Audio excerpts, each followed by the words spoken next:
आपने एक मुहावरा सुना होगा, ढाक के 3 पात। तो आइए हम आपको ढाक से मिलाते हैं। ढाक जो है वो इस वक्त जो है ये चूँकि ये भी सड़क के किनारे है और इसकी बहुत ज़्यादा कोई देखभाल नहीं हो रही। इसमें मुझे नज़र आ रहा है कि पिछले साल की जो शूट्स हैं वो भी अभी तक वहीं मौजूद हैं। डेडवुड बहुत ज़्यादा है। पत्ते जो हैं वो अगर आप इसके देख सकें, जो नए पत्ते इसके निकल रहे हैं, तो नए पत्तों में आपको इसके पत्ते जो हैं वो 3-3 की उसमें निकलते हैं।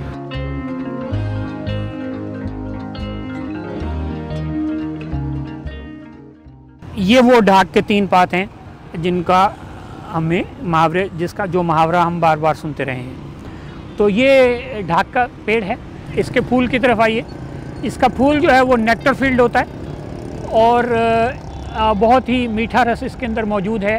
और बुलबुलें और छोटे परिंदे जो हैं वो उनके लिए पूरे साल की एनर्जी जो है वो इससे उनको मिलती है। सुंबल का दरख्त चूँकि ऊंचा बहुत होता है तो जो छोटे परिंदे हैं वो उसकी तरफ कम जाते हैं, लेकिन छोटे परिंदों के लिए अपनी खुराक का इंतज़ाम जो है वो ढाक से हो सकता है।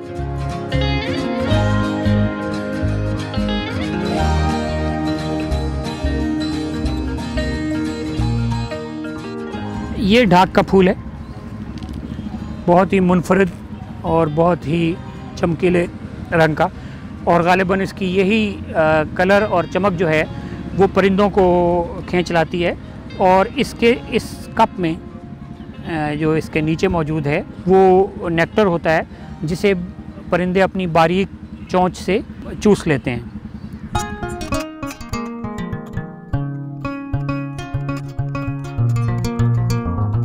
और अगर आप फूल के अंदर देखें, यहाँ इस फूल को के करीब जाएं तो आपको बहुत सारी छोटी मक्खियाँ जो हैं, शहद की मक्खियाँ जो हैं वो अपना काम करती नज़र आ रही हैं और इससे शहद कशीद कर रही हैं। अच्छा देखिए, ये इसके ऊपर हमने देखा कि ये एक छोटा सा शहद का छत्ता भी इसके ऊपर मौजूद है। शहद जिसको शफ़ा कहा जाता है वो इन्हीं दरख्तों के ऊपर उसकी मैन्युफैक्चरिंग प्लांट जो है वो आपको नज़र आ जाएगा।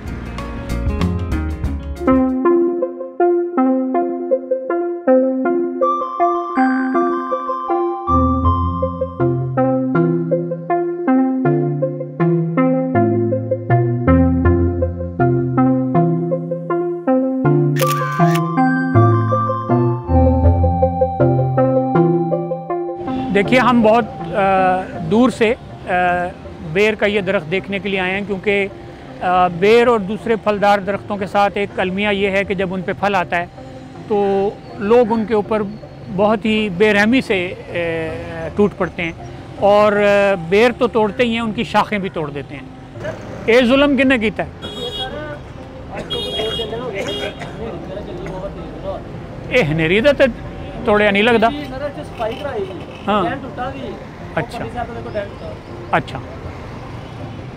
इनू यार कोई तेज़ जी आरी मंगा के ना, जिथे जिथों ये निकले है ना, ये बिल्कुल इस तरह जिस तरह तुहाडे नखून तो खिच पै जाती है ना, तो कितनी तकलीफ होंदी है, उन्नी तकलीफ इनू भी हो रही है। इनू साफ़ कर लेना।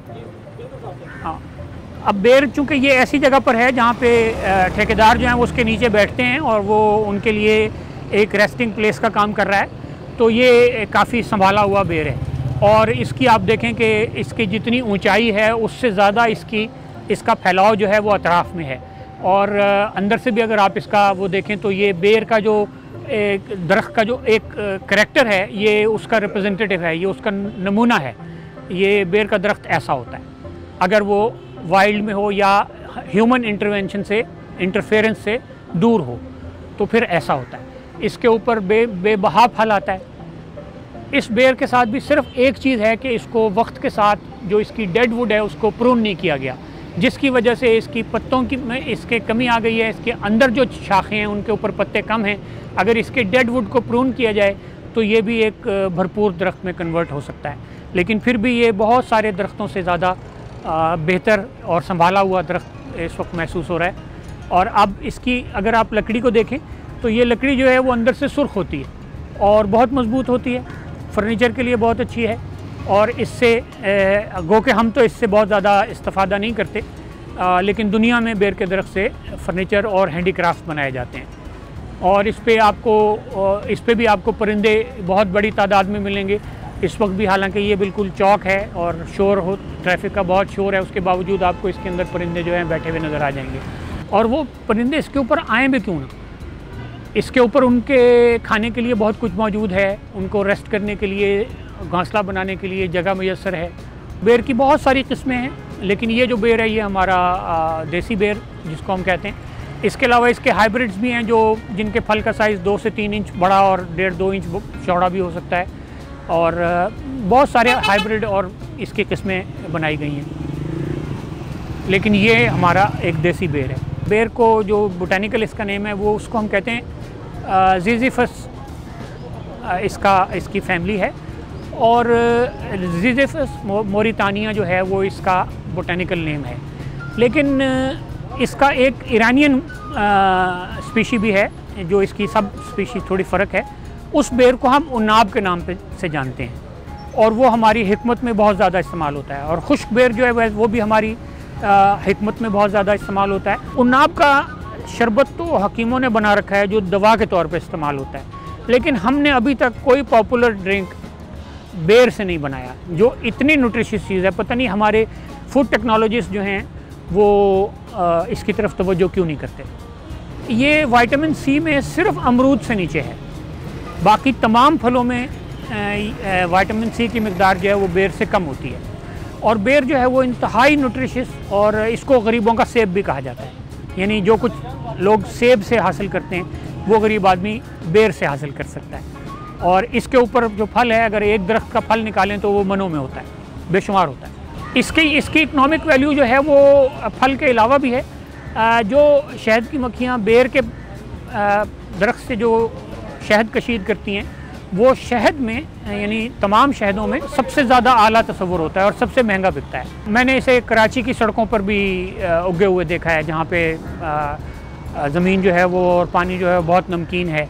अच्छा, इसकी एक खसूसियत ये भी है कि ये बहुत ज़्यादा नमकीन पानी को और नमकीन ज़मीन को भी बर्दाश्त करता है।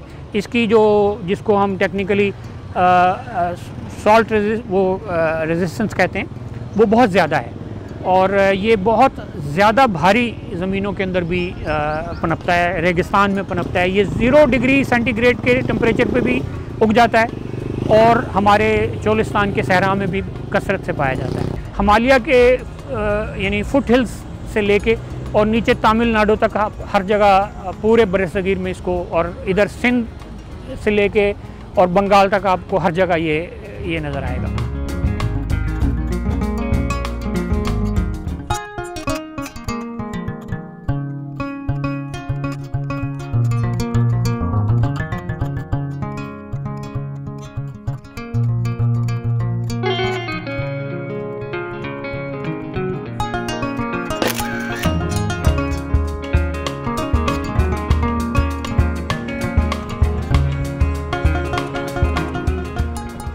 ये टाली है, जिसे हम उर्फ़ आम में टाली कहते हैं, और उर्दू में इसका नाम शीशम है, और इसका बोटानिकल नेम जो है वो डेलबर्गिया सिसु है।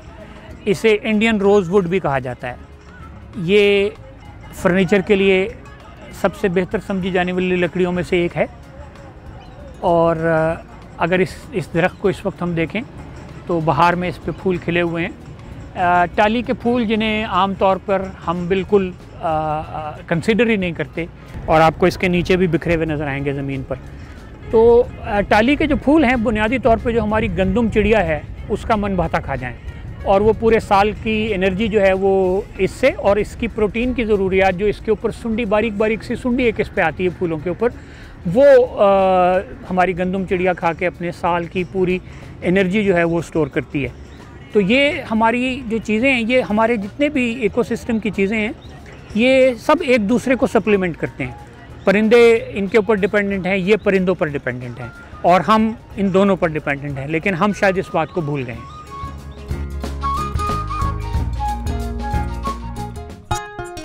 चीन की एक शहज़ादी शीलिंग ने इससे रेशम बनाना सीखा। जो जितने भी सांस जिन्हें रेजोनेंस चाहिए होती है, जिन्हें गूंज चाहिए होती है, अगर वो इस लकड़ी से बनाए जाएं तो वो सबसे ज़्यादा बेहतर परफॉर्म करते हैं। ये इसके फल की मुख्तलिफ़ सूरतें हैं। इसमें आप रंगों की देखिए कितनी वेरिएशन है।